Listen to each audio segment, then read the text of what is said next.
There is a particular kind of wrong that stays with a man longer than the ordinary kind, not the wrong that comes from ignorance, which is forgivable, nor the wrong that comes from malice, which at least has the dignity of intention. I mean the wrong that comes from experience, from knowing a great deal about a subject, from having built things with your hands for 20 years, from standing on a road in October and looking at another person's work and understanding, with complete professional confidence, that they do not know what they are doing. That kind of wrong does not leave you. I have been a carpenter most of my life. I built barns and schoolhouses and 2 churches across the Dakota Territory, and I was known, in the years between 1865 and 1890 or thereabouts, as a man whose judgment about structures could be trusted. Clients came to me not just to swing a hammer, but to tell them whether a thing would hold, whether the angle was right, whether the materials would last. I took that trust seriously. I still do. But I will tell you, sitting here on this porch on a spring morning in 1912, that the cleverest thing I ever saw built on the Dakota Plains was not built by me. It was built by a Norwegian widow who had never constructed anything larger than a kitchen shelf before she arrived in this territory. And when I first saw it going up, or rather going down, which is the more accurate description, I told my wife that the woman didn't know what she was doing. I was 37 years old when I said that, and professionally certain and wrong in a way that took me the better part of a winter to understand. My grandson is sitting across from me now, half patient, in the way of 17-year-olds who have agreed to listen to an old man's story and are already calculating how long it will take. I want him to hear this one, not because it is dramatic. It is not particularly, not in the way the dime novels want frontier stories to be dramatic. Nobody fires a gun in this story. Nobody rides hard across a ridge at sunset. What happens instead is quieter, and I would argue considerably more instructive. What happens is that a woman looked at the ground beneath her feet and saw something that 30 years of experience had taught me to overlook. And because she saw it, her children survived a winter that quietly damaged or destroyed the food stores of nearly every other homestead in the valley. I will start where the story starts, which is not with Marta Brandt, but with the land itself. Because on the Dakota Plains in 1877, the land was the first thing you had to understand, and most people who failed out here failed because they underestimated it. The Eastern Dakota Territory is not a landscape that announces its difficulty. It does not have the jagged warning of mountains or the obvious hostility of desert. What it has is flatness, a flatness so complete and so sustained that it changes the way weather behaves. There is nothing to interrupt the wind as it comes down from Canada, nothing to slow it, nothing to break it, nothing to deflect it from arriving at your door with the full weight of whatever it has gathered across 500 miles of open ground. In summer, that wind is merely inconvenient. From November through March, it is something else entirely. The soil is deep and black and extraordinarily fertile, which is why people came. Wheat grew here as well as anywhere on the continent. A family with good land and a good season could turn a profit that would have seemed impossible in the worn-out hill farms of Ohio or Pennsylvania or the rocky fields of Scandinavia.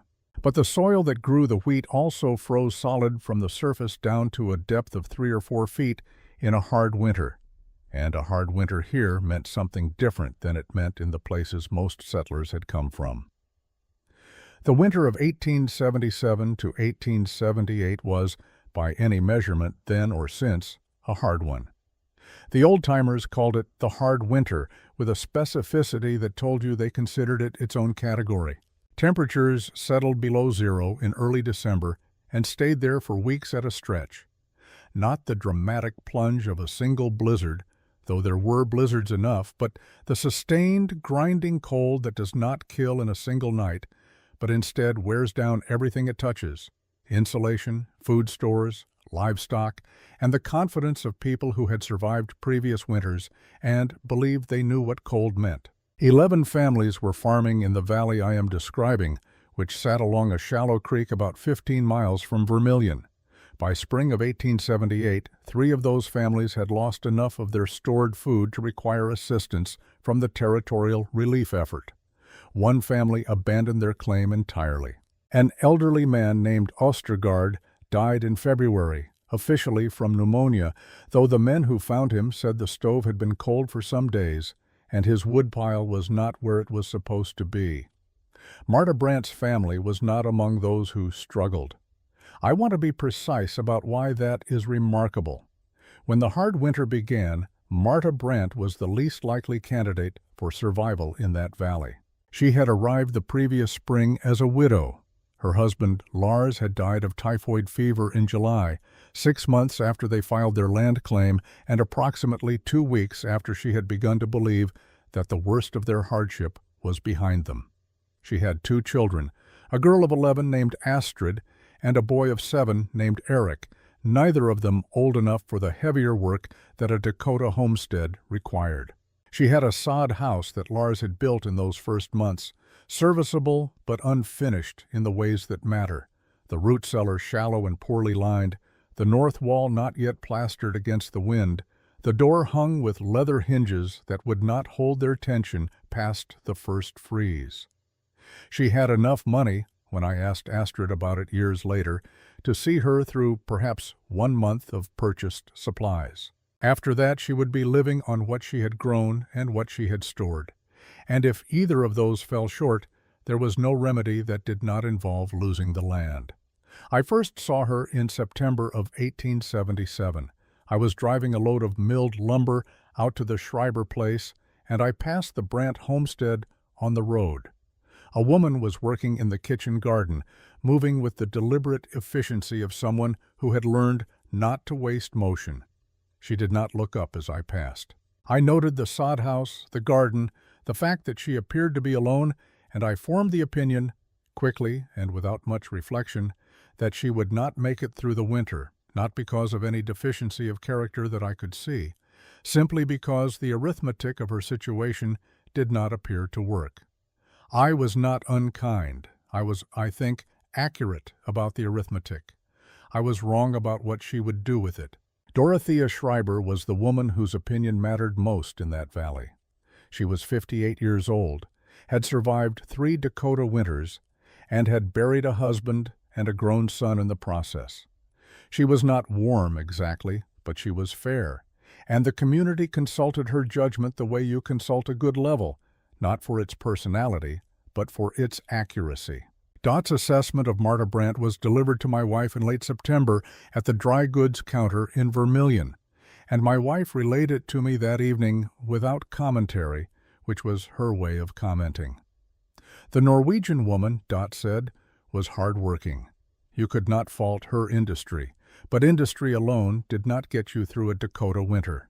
What got you through was knowing what you were up against, and Marta Brandt was still learning the land, still measuring it against whatever she had known before, and that was a lag that cold weather did not allow for. The root cellar was not deep enough. The north wall was not tight enough. She had planted the right things, but perhaps not enough of them. It was, Dot concluded, going to be a difficult first winter, and someone should probably check on the family in February. She was not wrong about any of the specific observations. She was only wrong about the conclusion, which was that nothing could be done about them in time. Pastor Heinrich Wolf had his own version of this concern, which he delivered in a more theological register. He stopped at Marta's homestead in early October on his circuit rounds, drank the coffee she offered him, and spoke with her about the importance of community in hard times, which was his practiced way of inquiring whether a person was managing. When he left, he told the first person he met on the road, which happened to be me, as I was finishing work on a hay barn 2 miles north, that Mrs. Brandt seemed well in spirit and thin in provision, and that he thought she was the kind of woman who would rather manage alone than ask for help, which was admirable in some lights and worrying in others. He did not mention, then or afterward, that he had seen the beginning of some kind of excavation project near the house. I learned that detail later from Astrid. He had noticed it and had not asked about it, because the coffee was good and the morning was pleasant, and he was already late for his next call. That is the way most of the important things in this story were handled, noticed, not examined, filed away. The one person who examined it without speaking was Clarence Holt. Holt was a landowner with capital behind him and the patience of a man who has learned that the frontier will, in time, deliver to him what the frontier takes from others. He held 4 mortgages in that valley in 1877. He had held as many as 7 in previous years before the original claimants had come to the end of their options and sold to him at prices that were fair by the letter of the agreement and instructive about the limits of that word. He was not cruel. He followed the law precisely. He was simply a man whose interests were served by other people's difficulties, and he had the peculiar gift of being able to visit those difficulties with an expression of genuine concern. In the second week of October, Holt was riding the valley road, and he slowed his horse in front of Marta's homestead and looked for a moment at what was happening there. I was on that road half a mile behind him, and I saw him slow. I saw the angle of his head. He was looking at the pile of dark earth stacked outside the front of the sod house, higher than it had been the last time he passed. He sat there for perhaps 30 seconds. Then he rode on. I did not stop either. I had my own work to get to, and the pile of dirt seemed self-explanatory. Someone was doing some kind of digging project that would probably come to nothing before the ground froze. It was October in Dakota. There was no shortage of things to worry about, and a widow's muddy experiment was not near the top of the list. What neither Holt nor I understood, what none of us understood driving or riding past on that October road, was that the pile of dirt outside Marta Brandt's door was not evidence of something going wrong. It was evidence of something going right. It was the displaced earth from a project that would keep her children fed through the worst winter the valley had seen in a decade, while the rest of us stood by with our experience and our assessments and our professional certainty, being wrong in ways we would not fully understand until spring. I have had 35 years to think about that pile of dirt. I do not think about it every day. But I think about it enough that when my grandson asked me last night what I had learned from building things, what the work had actually taught me, beneath all the technique, I told him I would answer him in the morning after I had thought about how to say it right. This is my answer. I did not witness what I am about to describe. I want to be clear about that because a man in my position, a man who has spent 40 years being consulted about how things are built, has a tendency to insert himself into the building of things he merely heard about later. What I know of Marta Brandt's discovery I know from Astrid, who was 11 years old when it happened and remembered it with the precision that children sometimes bring to moments they understood were important before they could have said exactly why. Astrid told me the story in 1889 when she was 23 and married and living on a farm 12 miles north of where she had grown up. We were talking about her mother, who was still alive then and still on the original Brandt claim, and I mentioned that I had always wondered how the idea had come to her. Astrid looked at me for a moment with an expression I can only describe as measuring, the look of someone deciding how much of a true answer a person is ready to receive. Then she told me. It was the 3rd week of October, 1877. The first hard frosts had arrived, not the killing freeze that was still 6 weeks away, but the kind of cold that comes before dawn and leaves a white crust on the ground that the afternoon sun has just enough warmth to dissolve. Marta had been up since before light. She was always up before light in those weeks, running the same calculation in her head that she had been running since August, what she had, what she needed, and how much distance remained between those two numbers. The root cellar was the part of the calculation that did not resolve cleanly. Lars had dug it in May, in the first weeks after they arrived, before the summer heat set in. He had done it correctly by every standard he knew, 4 feet deep, positioned 20 feet north of the house, lined with boards on 2 walls, where the lumber held out and bare earth on the others. A wooden door on leather hinges, set at an angle against the slope of the mounded earth above it. It was the kind of cellar that worked well enough in a moderate winter.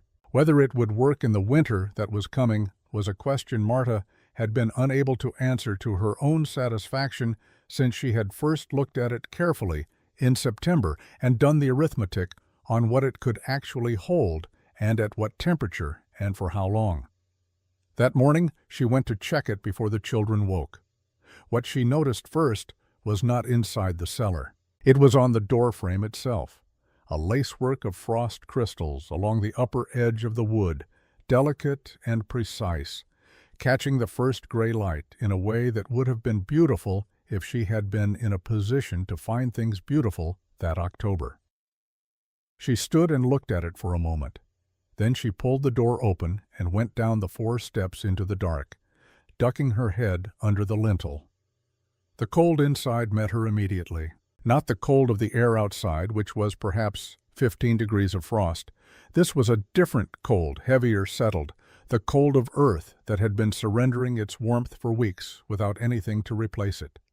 She put her bare hand flat against the earth wall. It was already hard in the upper foot. Below that, still workable, but only just. In 6 weeks, she calculated, this wall would be frozen to its full depth, and the contents of the cellar would freeze with it. She stood in that dark for long enough to be certain she was right. Then she came back out into the gray morning and stood for a moment in the frost, looking at the sod house. She went inside. The floor of the sod house was, as I have described, simply ground that had been walked flat and packed hard over the months of occupancy. There was no boarding, no flagstone, nothing between the soles of your shoes and the earth of the Dakota plains. In summer this was merely rustic. In early winter it was uncomfortable. Cold worked up through the floor the way damp works through a boot, steadily and without drama, and Marta had taken to keeping a strip of braided rag across the area where the children sat in the evenings. She stood just inside the door and removed her right shoe. She placed her bare foot on the floor and held it there. Then she went to the table, moved it aside, and placed both hands flat on the ground. Astrid woke to find her mother crouched on the floor in the middle of the room with her eyes closed and both palms pressed to the earth, perfectly still, in the posture of someone listening for something too faint to hear with the ears. Eric woke a minute later and started to ask what she was doing, and Astrid put a hand on his shoulder and shook her head, because she understood, not the specific thing her mother was measuring, but the fact that it was being measured, and that interruption would cost something. Marta stayed that way for perhaps 2 minutes. Then she stood, put on her shoe, and went to make the porridge. She did not explain what she had been doing.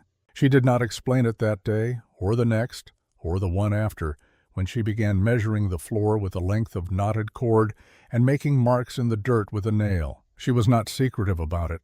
She simply had not yet assembled the explanation into words, and she saw no reason to offer an incomplete one. What she had felt was this. The floor of the sod house was colder than the room above it, as you would expect. But it was not as cold as the earth wall inside the root cellar, 20 feet away, exposed to the full influence of the outside temperature through an imperfect door. The floor was being moderated by something, by the warmth of the stove, by the warmth of 3 human bodies sleeping and waking and breathing inside those thick earthen walls, by the insulating mass of the sod itself, which was not merely dirt but a dense weave of grass roots that held temperature the way a wool blanket holds it, slowly and stubbornly. She did not arrive at this understanding all at once. I want to be honest about that, because stories about clever people and their ideas have a tendency to compress the thinking into a single luminous moment that makes the cleverness seem like a different and superior category of mind rather than what it usually is, which is ordinary attention applied with unusual patience. What Marta had was not brilliance. What she had was a childhood. She had grown up on a hillside farm in Telemark, in the western part of Norway, where the growing season was short and the winters were genuine, and the question of how to keep root vegetables alive from October until April was not a theoretical problem, but a practical one that her family had been solving in the same way for as long as anyone could remember. The solution was a low door set into the hillside itself, not a separate structure built on the surface of the ground, but a room carved into the slope, surrounded on 5 sides by the earth of the hill, and on the 6th by a door that you kept as tight as the wood and the hinges allowed. Nobody had explained to her why this worked. She had simply grown up knowing that it did. That the carrots put in there in October came out in March firm and sweet, that the temperature inside was the same in January as in September, that the smell of the place was the smell of cold, dry earth and nothing else.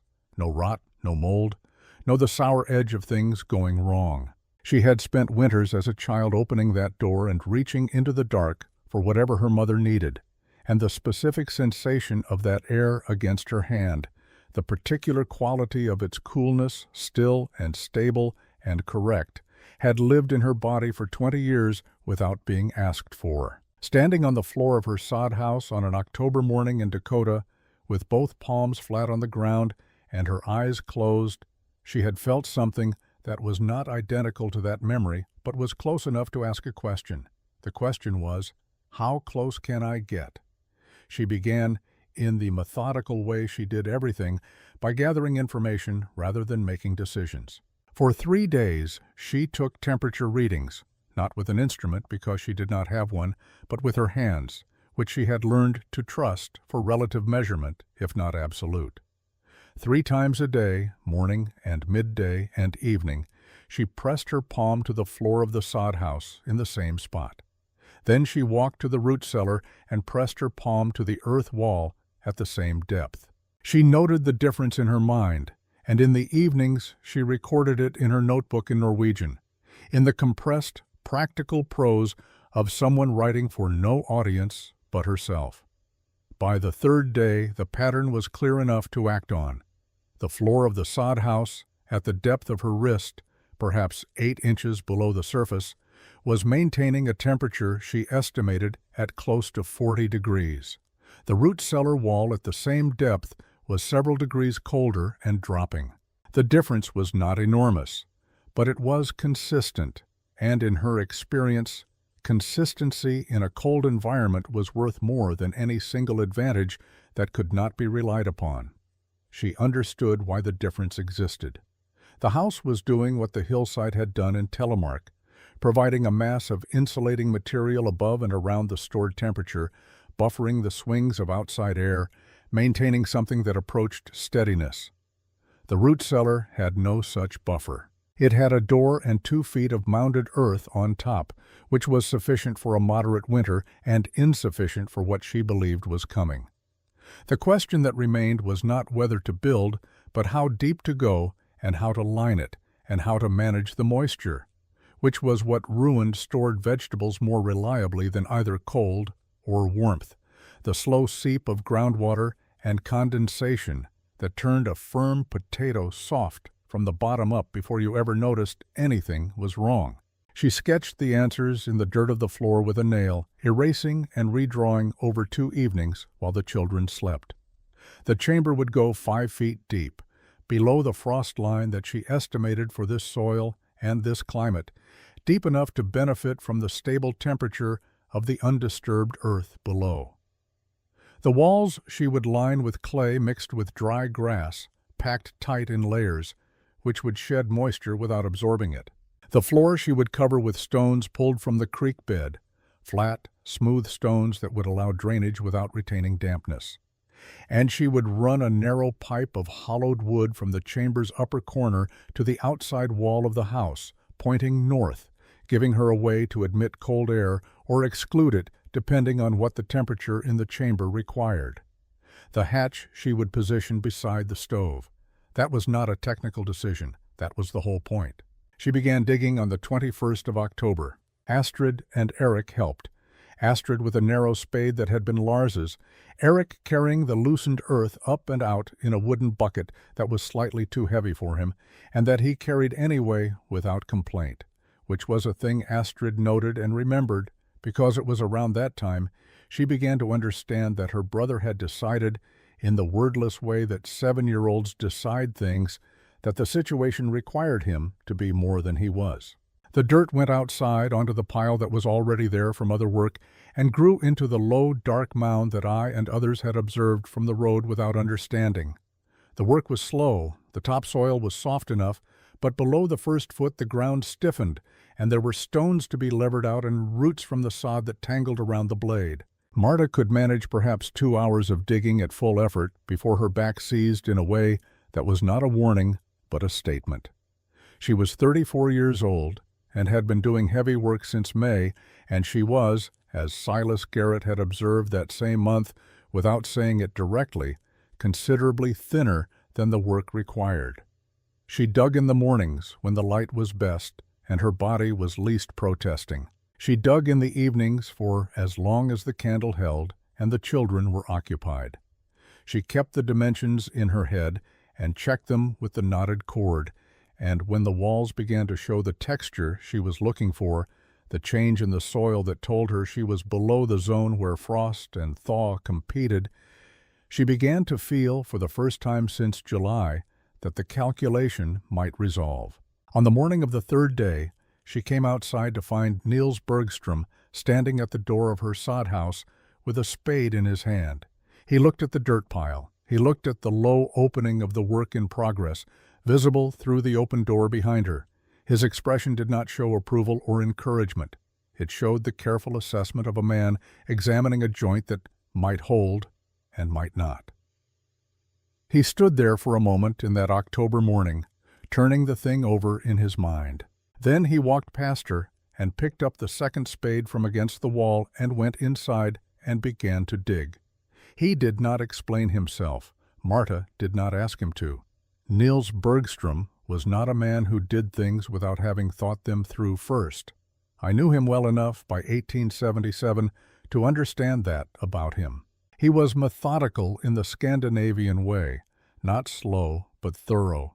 The kind of thorough that looks like slowness to people in a hurry and looks like wisdom to people who have watched enough hurried men make expensive mistakes. He had lost his wife and infant son in the winter of 1874.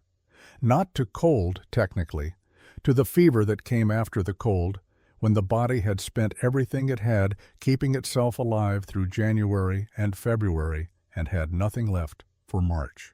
He had buried them both in ground that was still half frozen and had gone back to his sod house and sat in it for the remainder of that winter, doing what needed doing and nothing else. By spring he was still there. By the following spring he was still there. Some people understood this as resilience. Niels understood it as arithmetic. There was nowhere else to go that made better sense, so he stayed. He had been watching Marta Brandt since July, when Lars died, with the particular attention of someone who recognized a situation he had been in and was trying to determine whether the person inside it had what was needed to get out of it. He had not introduced himself. He had not offered help because, in his experience, an offer of help given too early to a person who was not yet ready to accept it accomplished nothing except to establish in that person's mind that the helper had low expectations of them. He had watched her through August and September and most of October, and he had concluded something. He did not tell me what he had concluded until 1884, when we were talking one evening at my shop and I asked him directly why he had shown up that morning with a spade. He looked at his hands for a moment and then said, "She was digging in the right direction." That was the whole of the explanation. I have turned it over many times since, and I do not believe there is more to it than those 6 words. The construction of the chamber, once Niels was part of it, moved at a pace that Marta had not allowed herself to anticipate. He was 42 years old and had spent 15 years doing the physical work of a homestead without assistance. And he dug with the economical power of a man who had learned to preserve effort across a long day rather than spending it all in the first hour. He did not hurry. He was simply relentless in the way that water is relentless. Not dramatic, not urgent, but continuous. He said almost nothing. When he had a question about dimensions, he would catch Marta's eye and indicate the measurement with his hands, and she would confirm or correct with a gesture of her own, and in this way they communicated what needed communicating without either of them expending words they didn't have. Astrid worked alongside them, dragging earth to the bucket and carrying the bucket up. She was 11 years old and slight, and she managed this without complaint and without being asked to do more than she could manage, which was itself a form of competence that Niels noticed and mentioned to me years later. "The girl knew her capacity," he said. "She worked to it every day and not past it. That is harder to learn than most people think." Eric carried water and brought nails when they were needed and stayed out of the way with the seriousness of a 7-year-old who understood he was too small for the main work and had decided that being useful in smaller ways was the available contribution. He kept the stove going during the hours Marta was in the pit. This was not a small thing. A fire that goes out on a cold October morning in Dakota is an hour's work to restart and an hour of warmth that does not come back. The lining of the walls took 3 days. Marta had identified a clay deposit along the near bank of the creek, a blue-gray clay that was dense and cohesive, the kind that held its shape when dried and did not crack down to powder the way lighter soils did. She mixed it with dry grass cut from the previous summer's growth, cut fine, worked into the clay with her hands until the mixture had a consistency she was satisfied with, and applied it to the chamber walls in layers. Each layer pressed firmly before the next was added, each one allowed to set before work continued. She had not learned this technique from anyone. She had worked it out from first principles, which in this case meant remembering that the walls of her family's hillside cache in Telemark had been smooth and dense and had never wept moisture even in the spring thaw, and reasoning backward from that memory to the method most likely to produce it. Niels watched her do the first section of wall without comment. Then he examined it with his thumb, pressing the surface and checking the give, and gave a single nod. This was, in Niels Bergstrom terms, an endorsement. The creek stones for the floor took a full day to gather, Astrid and Eric carrying them up from the water in Marta's wooden washtub, a load at a time, while the cold coming off the water turned their hands red. Marta laid them herself, fitting them as tightly as the irregular shapes allowed, packing clay between them where gaps remained. The result was not beautiful. It was flat, stable, draining, and correct. The ventilation pipe was the detail that gave Marta the most deliberate thought.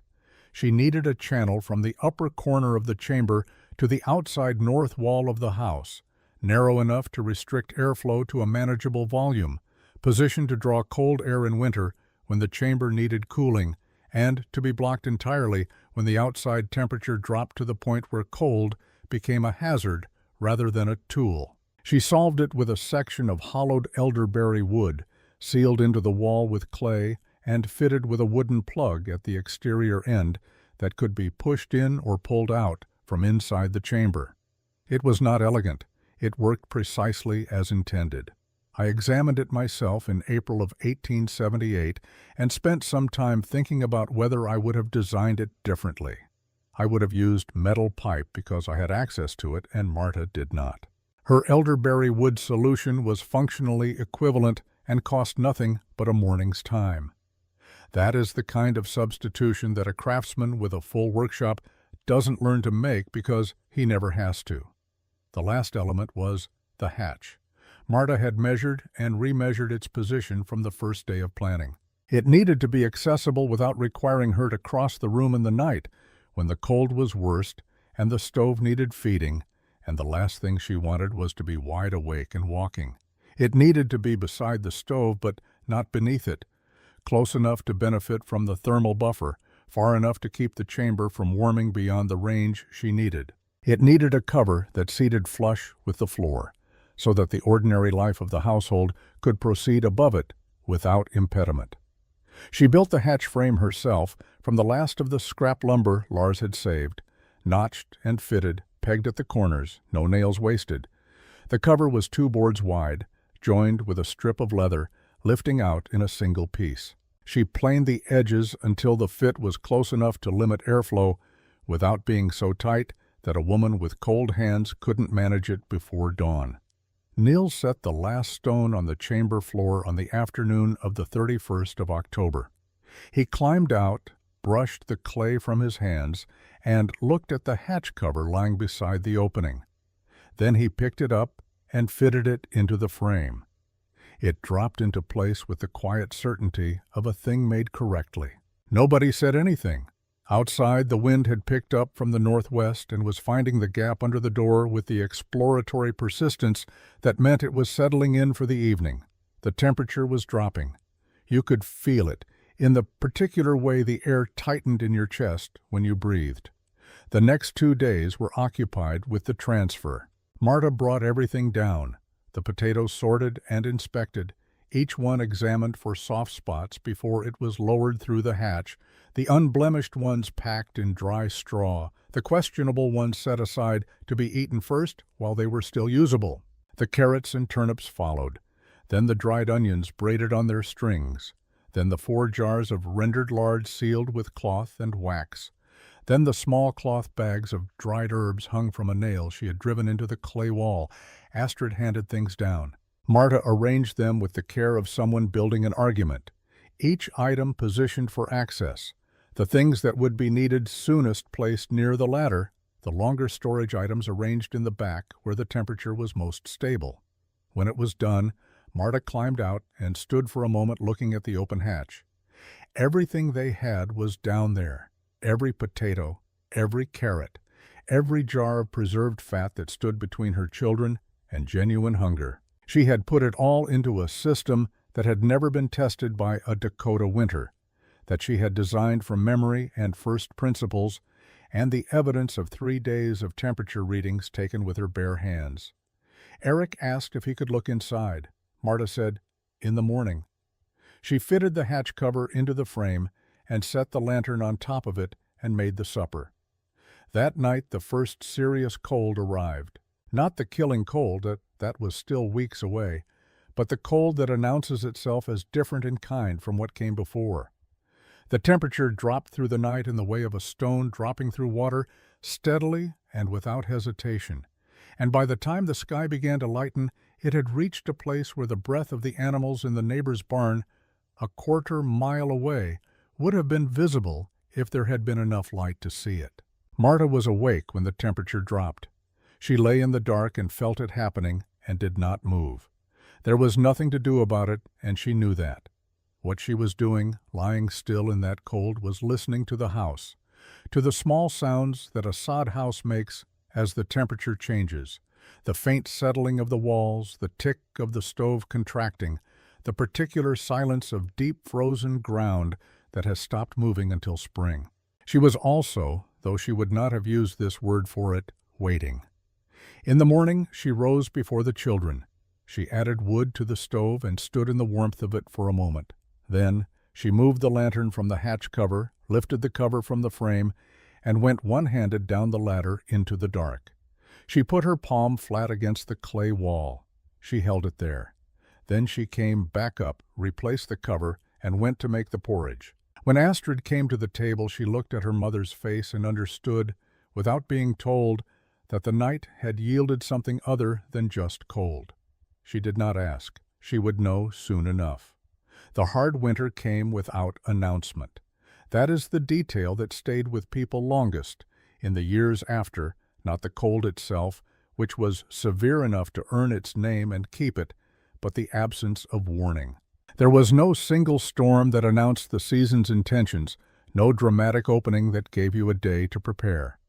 What happened instead was that the temperature dropped in the first week of December and then simply did not rise again in any meaningful way for 11 weeks.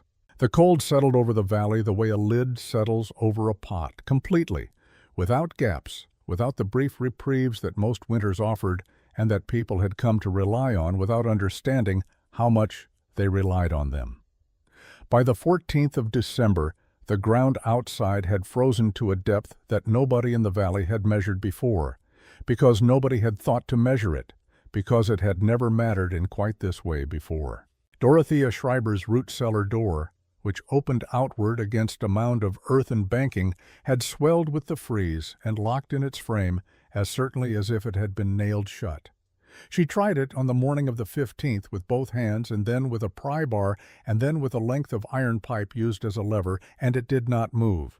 She stood outside in the killing cold for as long as she dared, looking at that door. And then she went back inside and began calculating what she had above ground and how long it would last at strict rationing. She did not tell anyone immediately. On the frontier, you did not advertise the dimensions of your difficulty until you had calculated whether you could resolve it yourself. But word moved through those valleys the way cold moved through a gap in the chinking, quietly, steadily, and without being invited. I heard about Dot's cellar from my wife, who had heard it from the woman who ran the dry goods counter in Vermilion, who had heard it from Dot's older son when he came in for supplies. By the time it reached me, it was already 10 days old, and by then the Mueller family situation had added itself to the general accounting. 9 children. A cellar that had been correctly built but not deeply enough for this particular winter, and a patriarch too proud to say in November what became obvious in January. They were eating seed grain by February. I know because I was one of the men who rode out with the relief supplies in March, and I saw the empty seed bags stacked in the corner of their barn with the careful neatness of someone who has accepted a bad outcome and is trying to maintain dignity around it. What I did not know until later, until spring, when the full picture assembled itself from the accounts of a dozen different people, was what had been happening through those same weeks inside Marta Brandt's sod house. Every morning through December and January and February, Marta opened the hatch. She opened it in the same way every time, lifting the cover in both hands, setting it aside, going down the ladder with the small lantern, holding it up and looking. The temperature in the chamber she estimated against the calibration she had established in her palm across those 3 days of reading before the cold arrived. It was each morning approximately what it had been the morning before. The carrots had sweetened slightly, as they sometimes do in sustained cold, their starches converting quietly to sugar in the dark. The potatoes were firm. The lard in its jars had not separated. The dried herbs held their color. She recorded 3 words in her notebook each morning, the Norwegian words that Astrid translated for me years later. Varm nok, kald nok, tur, warm enough, cold enough, dry. She wrote those 3 words 47 times between the 1st of November and the 23rd of March, when she finally left the root vegetables above ground after retrieving them, because the season had turned enough to make the chamber unnecessary until the following autumn. 47 entries, 3 words each, not a single morning where the entry changed. She had not expected perfection. She had expected adequacy, which is what the calculations had promised her, and adequacy was what she received, held with the quiet reliability of physics, which does not have opinions about who deserves its cooperation, and extends it equally to widows and skeptics and everyone in between. It was in the last week of January that Niels Bergstrom came to her door.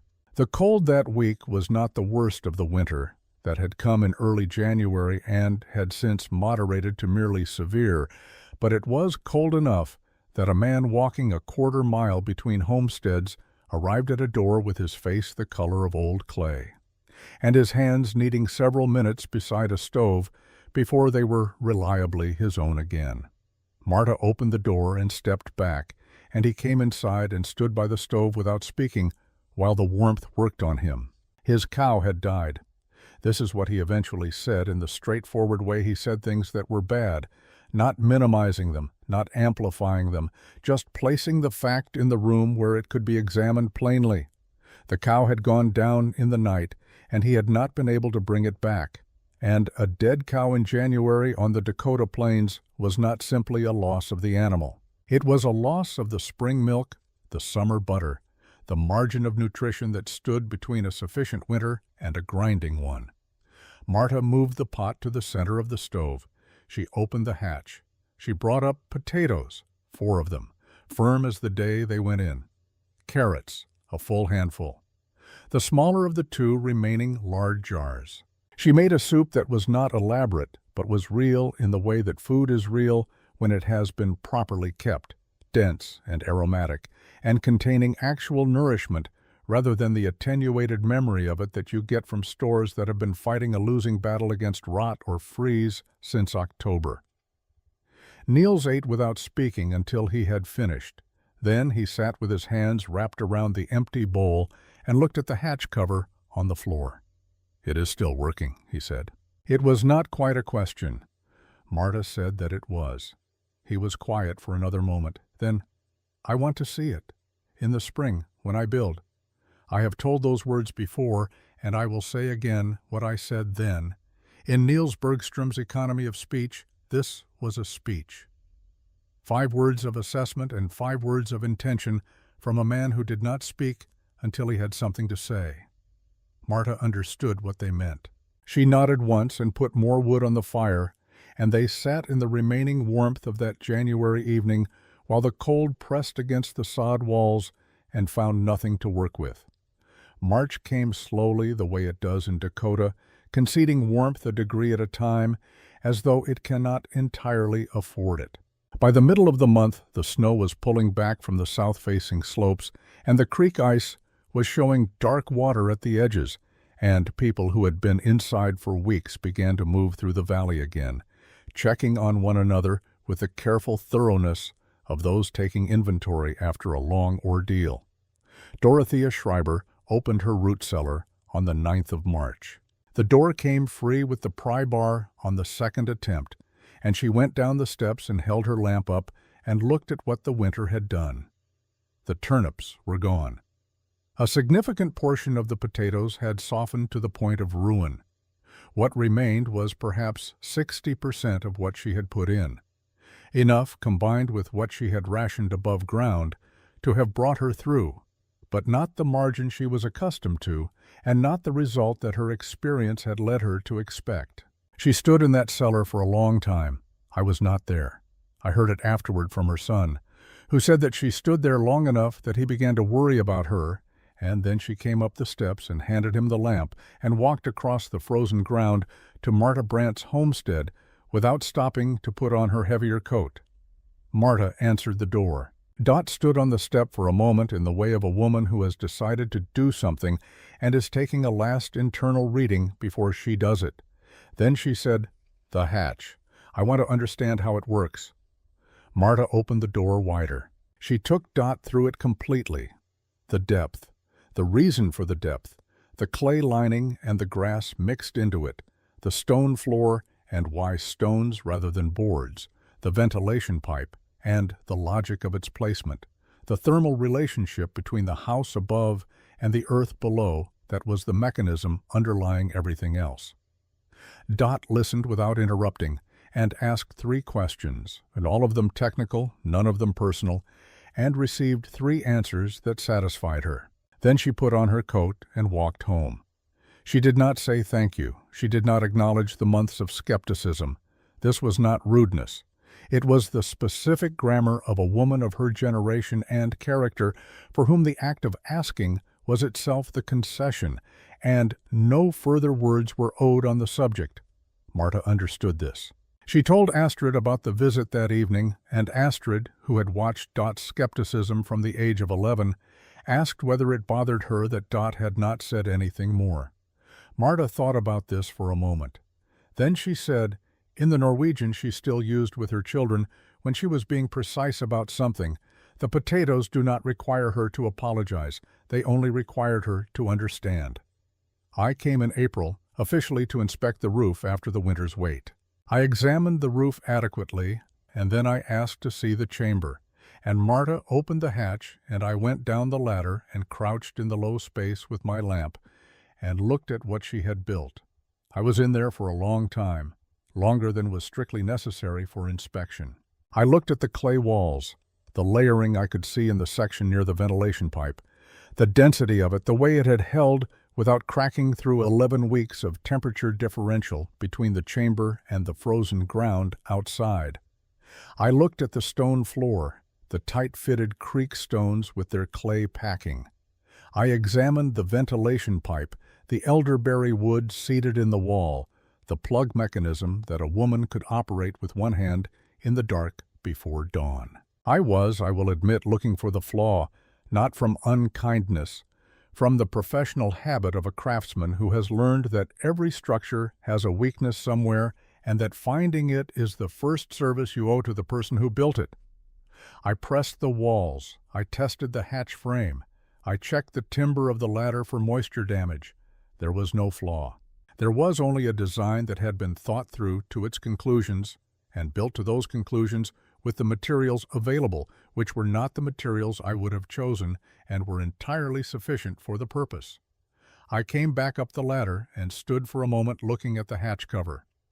Then I asked Marta if she would object to my drawing it out. She said to take it, she had no need of the drawing. I drew it that afternoon on the back of a feed sack I found in my wagon, working from memory, and the drawing was accurate enough that I built 3 versions of it for other families in the valley before that summer was out. I charged for my labor. I did not charge for the design, because it was not mine to charge for. Niels built his own version in June. His had 2 chambers, the second one shallower and slightly warmer for butter and cheese, which require a different temperature than root vegetables. He had worked this out himself over the winter while the idea was forming in him. It was a genuine improvement on the original, and Marta told him so when she saw it, which was the only professional review he needed or sought. By the following winter, there were 9 structures in that valley incorporating the design in one form or another. Nobody named it. Nobody organized the adoption, or wrote it down, or presented it at a community meeting. It spread the way useful things spread in communities that are paying attention, person by person, modification by modification, each version a conversation between the original idea and the specific conditions of a specific homestead. By 1885, it was simply the way things were done. New families arriving in the territory built underfloor chambers because the neighbor who helped them build their sod house told them to, and that neighbor had been told by someone else, and the chain of telling had grown long enough by then that the origin was already unclear to most of the people in it, which was, if you think about it correctly, the best possible outcome. An idea that outlives its origin story has done what an idea is supposed to do. I opened the hatch one last time in the autumn of 1908. I had driven out to look at some property near the old valley. The sod house was long gone by then, replaced in the 1890s by a proper frame house that Marta's son-in-law had built. But the original structure's footprint was still there under a hay barn, and the hatch was still in the floor of the barn, fitted with a newer cover that someone had made at some point and never dated. I lifted it and went down.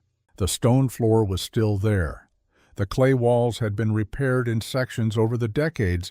You could see the different colors of the patching, but the original work was visible in the corners, still dense, still sound. The elderberry pipe was gone, replaced with iron at some point, but the hole it had occupied was in the right place and at the right angle. I put my hand flat on the clay wall. 31 years after Marta Brandt had pressed her palms to the floor of her sod house on an October morning and understood what she was feeling, the temperature in that chamber was what it had always been, steady and sufficient, and exactly what was needed. She had died the previous spring, in 1907, at the age of 64. The obituary in the Vermilion paper mentioned her work on the school board and her decades of membership in the Lutheran Church. It did not mention the hatch. By then, there was no particular reason it should. The hatch had been standard practice for 30 years. Its origin had receded into the general inheritance of the community, which is where good ideas go when they are doing their job properly.